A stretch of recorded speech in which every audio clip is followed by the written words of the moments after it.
حضرت سیدنا یوسف علیہ السلام یقیناً ان کے حسن و جمال کا بڑا تذکرہ عام ہے، بیان کیا جاتا ہے، علماء ان کے حسن و جمال کا بہت زیادہ تذکرہ کرتے ہیں، اور اس میں کوئی شک نہیں ہے کہ آپ بہت زیادہ حسین و جمیل تھے، ٹھیک ہے۔ لیکن حضرت یوسف علیہ السلام کو اللہ تعالیٰ نے حسن و جمال کے ساتھ ساتھ جو بڑی صلاحیتیں عطا فرمائی تھی، بنیادی وہ دو تھی۔ ایک صلاحیت کیا تھی کہ آپ کو اللہ تعالیٰ جل وعلا نے خوابوں کی تعبیر کا علم عطا فرمایا، ایک آپ کو یہ جو وہ تعبیر عطا فرمائی، علم عطا فرمایا، اور دوسرا جو بڑا علم اللہ تعالیٰ نے آپ کو عطا فرمایا وہ علم اقتصادیات تھا، ٹھیک ہے، علم اقتصادیات۔ خوابوں کی تعبیر کی وجہ سے آپ جو ہیں، جب آپ کو قید میں ڈالا گیا بطور آزمائش، آپ قید میں گئے تو خوابوں کی تعبیر کی وجہ سے آپ وہاں سے نکالے گئے، کیونکہ اس وقت کے بادشاہ جو فرعون تھا، جو عزیز مصر تھا، اس نے یہ خواب دیکھا کہ بھائی 7 موٹی تازی گائیں کو 7 دبلی پتلی گائیں جو ہے وہ کھا رہی ہیں، ٹھیک ہے، تو یہ اس نے خواب دیکھا۔ اس پر اس نے کہا کہ کوئی ایسا ہے کہ جو اس خواب کی تعبیر بتائے، تو ایک بندہ جو کہ جیل سے رہا ہو کے آیا تھا، جیل سے جو نکال دیا گیا تھا، وہ عزیز مصر کا باقاعدہ جو ہے وہ خادم ہوا، تو اس نے کہا کہ جیل میں ایک ایسے دوست موجود ہیں جو کہ جو خوابوں کی تعبیر بتا سکتے ہیں، اور وہ حضرت یوسف تھے۔ حضرت یوسف علیہ السلام کو اس علم کی بنا پر وہاں سے جو وہ لایا گیا۔ دوسرا،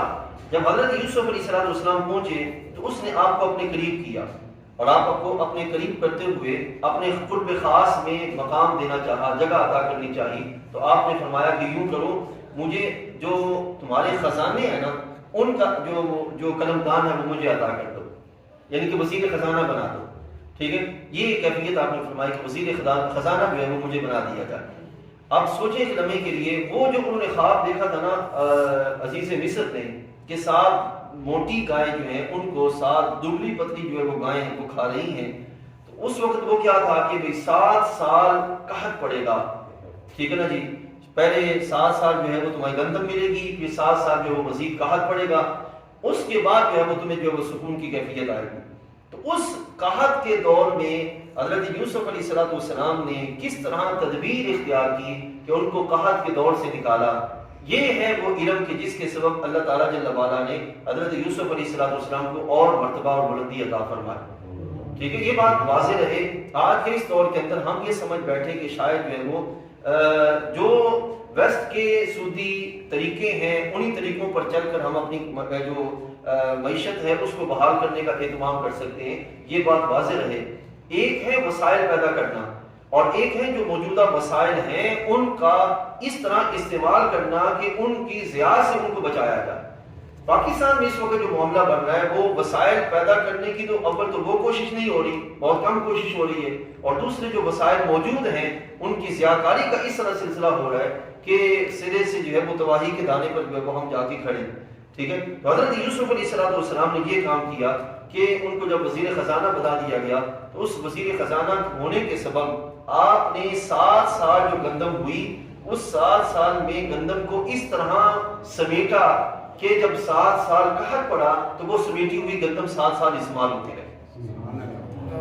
یہ کیفیت ہے حضرت سیدنا یوسف علیہ السلام کی۔ تو یہ بات واضح رہے کہ اللہ تعالیٰ اپنے انبیاء علیہ السلام کو محض حسن و جمال، محض ظاہری کمالات نہیں عطا فرماتا، بلکہ خالق کائنات ان کو ان کے زمانے کے لحاظ سے وہ صلاحیتیں عطا فرماتا ہے جن صلاحیتوں کے سبب وہ اپنے زمانے کے مٹے ہوئے لوگوں کو یا مختلف طرح کی مصیبتوں میں پھنسے ہوئے لوگوں کو وہاں سے نکالتے ہیں اور بہترین راہ پر جو وہ لے جاتے ہیں۔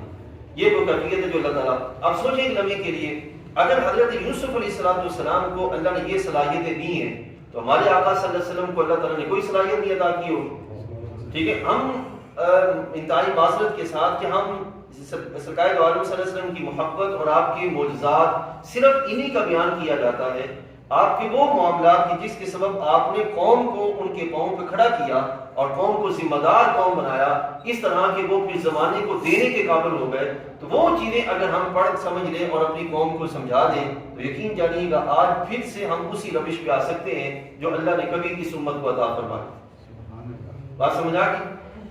حضرت یوسف علیہ السلام کا جو یہ واقعہ ہے اس میں آغاز کیسے ہوتا ہے اس کو یہ بھی سمجھتے جائیے۔ آغاز ہوتا ہے حضرت یوسف علیہ السلام کے خواب سے. انہوں نے خواب دیکھا.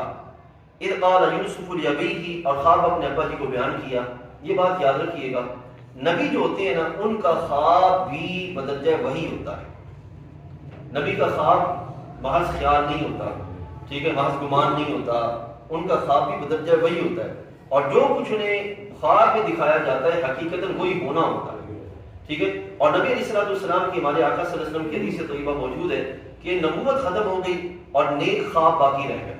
ٹھیک ہے نا. یہ نیک خواب جو ہے یہ نبوت کی علامات میں سے ایک علامت ہے، لیکن چونکہ نبوت ختم ہو چکی ہے تو اب اللہ تعالیٰ جل وعلا نے نیک خواب جو وہ باقی رکھے ہیں. اب وہ خواب کیا دیکھا کہ انی رأیت احد عشر کوکبا والشمس والقمر رأیتهم لی ساجدین. اے میرے ابا جان، میں نے 11 ستارے،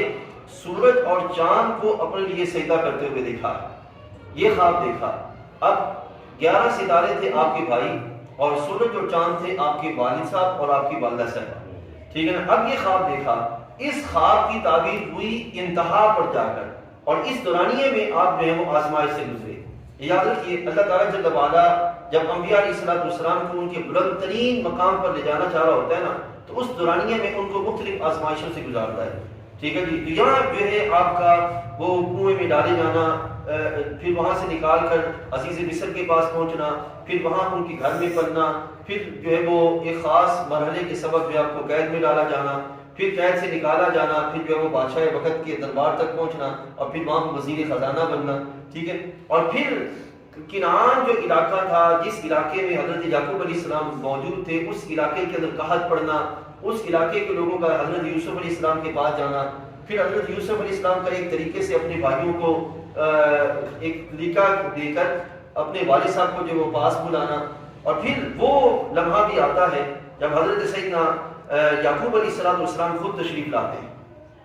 اب اس سے پہلے یہاں ایک معاملہ موجود ہے کہ حضرت یوسف علیہ السلام کے بھائیوں کو جب پتہ چل گیا نا کہ یہ یوسف ہے، اور حضرت یوسف علیہ السلام اپنے بھائی کو پہچان چکے کہ یہ بنیامین ہے. یہ دو بھائی تھے، سگے بھائی تھے ایک ہی ماں میں سے، حضرت یوسف اور حضرت بنیامین. حضرت بنیامین جو ہے آپ کو جب یوسف علیہ السلام کو جو آپ نے ان کو خبر دے دی اور انہیں بھی پتہ چل گیا تو انہوں نے بتایا کہ والد محترم کا حال یہ ہے کہ آپ کی جدائی کے سبب رو رو کے آنکھیں جو ہے وہ ان کی روشنی جاتی رہی،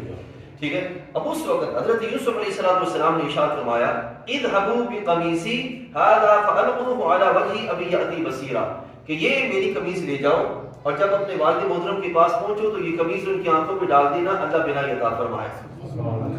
اب یہ وہ معجزات ہیں جو اللہ تعالیٰ جل وعلا کے انبیاء علیہ السلام کو اللہ تعالیٰ عطا فرماتا ہے کہ قمیص ان کی آنکھوں میں ڈال دینا. اب یہاں پہ یاد رکھیے گا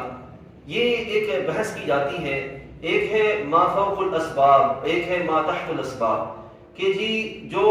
اسباب کے تحت جو چیزیں ہیں وہ تو ہم مانتے ہیں، لیکن اسباب سے ہٹ کے جو چیزیں ہیں ہم ان کو تسلیم نہیں کرتے. یاد رکھیے گا جو معجزات اور کرامات کا سلسلہ ہے نا یہ چیزیں اسباب سے ہٹ کے ہوتی ہیں، ظاہری اسباب سے ہٹ کے ہوتی ہیں. مثلا آنکھیں ہیں تو ان کے آپریشن کرنے کے بعد جو چیز سامنے آئے تو وہ تو سبب بنا اور آپریشن ہوا، آپریشن سبب بنا اور بینائی آ گئی. اب حضرت یوسف علیہ السلام کی جو قمیص ڈالی جا رہی ہے اس میں کون سا سبب ہے؟